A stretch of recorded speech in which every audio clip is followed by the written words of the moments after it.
If I say King Arthur, you'll probably see a sword, a crown, a round table, maybe Camelot glowing like a dream. But here's the problem. Which Arthur do you mean? Because the author of medieval romance, the author of the Grail quest, the author of modern fantasy, and the author of anime are sometimes the same figure and sometimes feel like completely different people wearing the same name. Hey everyone, this is Logo's Journey. This video is the beginning of a new series, Arthurian Legends, where we go back in time to meet King Arthur and his knights and compare them to modern retellings and figure out what changed, what stayed, and why any of it still matters. And I want to be clear, this isn't a modern versions of bad series.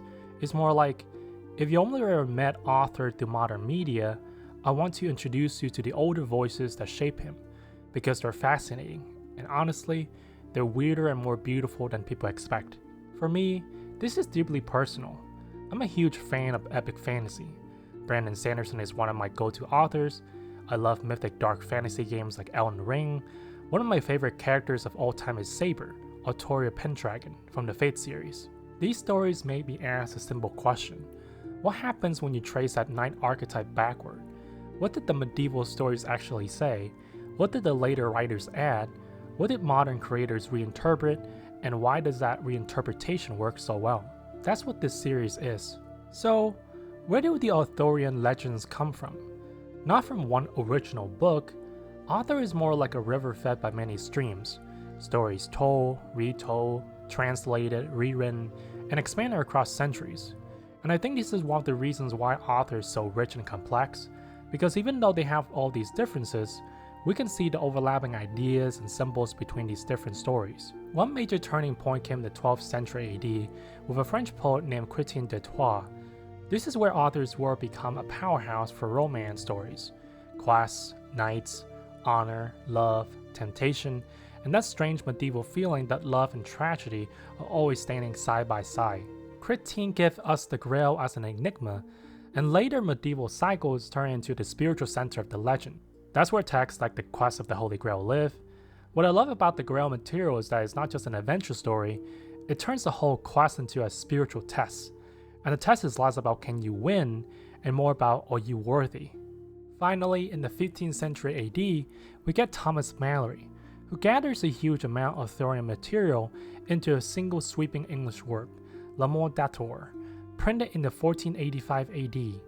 Malory isn't the inventor of Arthur, he's more like a compiler, an editor, and sometimes a storyteller who stitches together older traditions into a narrative that became one of the most influential Arthurian versions in the English-speaking world. So if you ever felt like Arthurian legend is a fog of names, Lancelot, Gawain, Guinevere, Merlin, the Grail, this is why. It's not one tale, it's a tradition. And that's what I want to explore with you.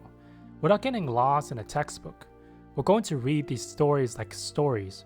We'll pull out scenes that hit hard, moments that define the character, and themes that keep echoing into modern fantasy. We'll talk about things like, what does a good king actually mean in these stories? What is a knight for? Glory, love, virtue, duty? Why do the best knights often fail?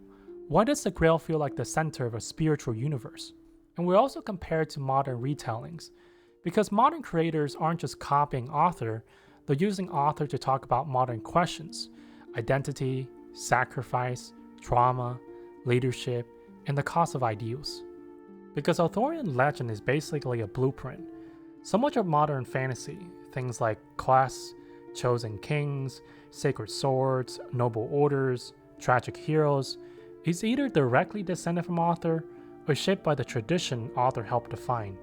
Arthurian DNA shows up everywhere. The knight who wants to be pure, the king who wants to unite people, the impossible ideal. And when you see it that way, Arthur isn't just old mythology, Arthur is one of the machines that still powers fantasy today.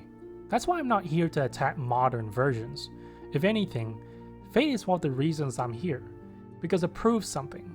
You can take a legendary figure, reinterpret them radically, and still create something emotionally true. So if you ever love Arthur, or you love stories inspired by Arthur, and wonder what stands behind that archetype, you're in the right place. If you want to follow the series, please consider liking the video and subscribing to my channel.